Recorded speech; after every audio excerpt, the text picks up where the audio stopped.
رسول کریم صلی اللہ علیہ وسلم نے فرمایا کہ تمہاری اور یہود و نصار کی مثال ایسی ہے کہ ایک شخص نے چند مزدور کام پر لگائے اور کہا کہ ایک ایک قیراط پر آدھے دن تک میری مزدوری کون کرے گا؟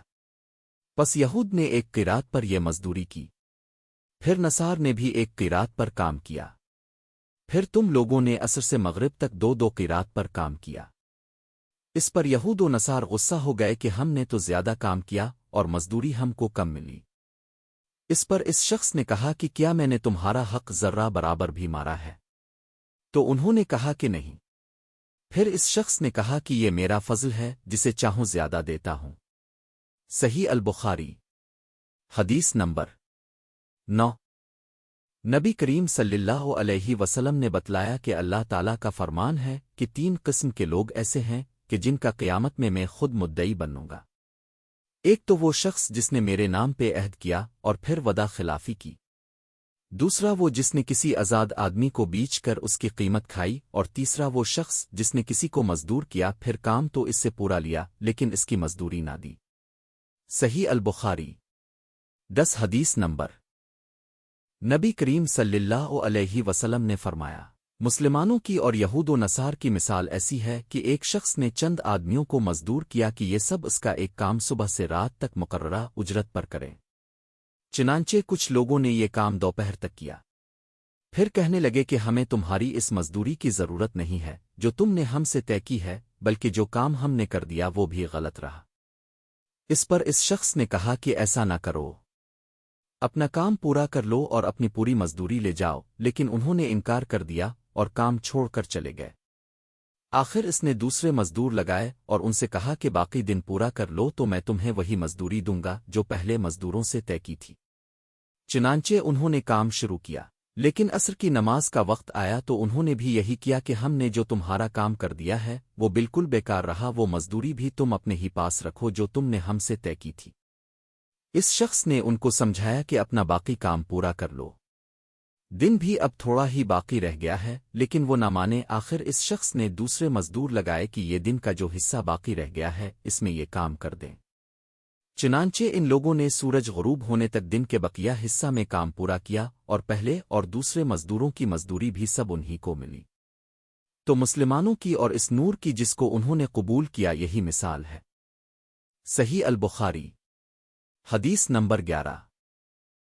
نبی کریم صلی اللہ علیہ وسلم سے سنا، اب صلی اللہ علیہ وسلم نے فرمایا کہ پہلی امت کے 3 آدمی کہیں سفر میں جا رہے تھے۔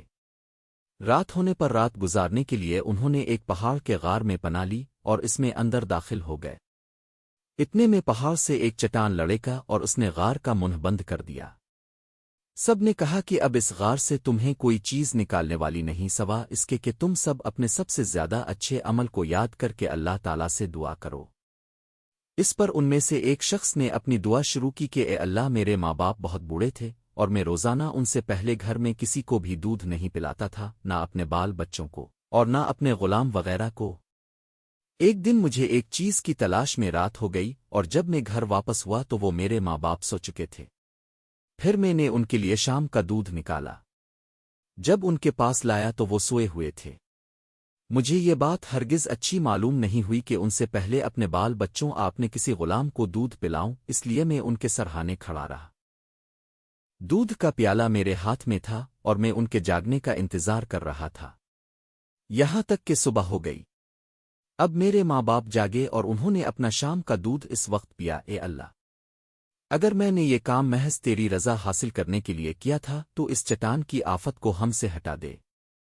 اس دعا کے نتیجہ میں وہ غار تھوڑا سا کھل گیا، مگر نکلنا اب بھی ممکن نہ تھا۔ رسول کریم صلی اللہ علیہ وسلم نے فرمایا کہ پھر دوسرے نے دعا کی، اے اللہ، میرے چچا کی ایک لڑکی تھی جو سب سے زیادہ مجھے محبوب تھی، میں نے اس کے ساتھ برا کام کرنا چاہا لیکن اس نے نہ مانا۔ اسی زمانہ میں 1 سال قحط پڑا تو وہ میرے پاس آئی، میں نے اسے 120 دینار اس شرط پر دیے کہ وہ خلوت میں مجھے سے برا کام کرائے۔ چنانچہ وہ راضی ہو گئی۔ اب میں اس پر قابو پا چکا تھا، لیکن اس نے کہا کہ تمہارے لیے میں جائز نہیں کرتی کہ اس مہر کو تم حق کے بغیر توڑو۔ یہ سن کر میں اپنے برے ارادے سے باز آ گیا اور وہاں سے چلا آیا۔ حالانکہ وہ مجھے سب سے بڑھ کر محبوب تھی اور میں نے اپنا دیا ہوا سونا بھی واپس نہیں لیا۔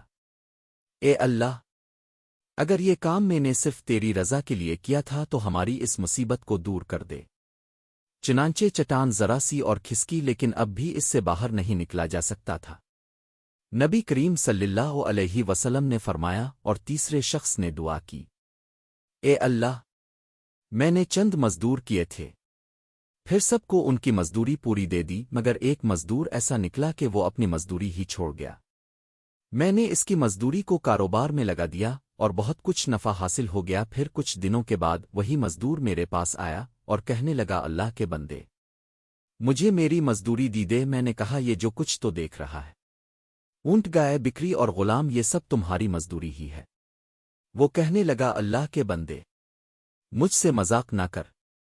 میں نے کہا، میں مذاق نہیں کرتا۔ چنانچہ اس شخص نے سب کچھ لیا اور اپنے ساتھ لے گیا، ایک چیز بھی اس میں سے باقی نہیں چھوڑی۔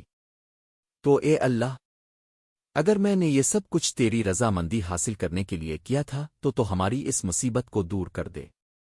چنانچہ وہ چٹان ہٹ گئی اور وہ سب باہر نکل کر چلے گئے۔ صحیح البخاری، حدیث نمبر 12۔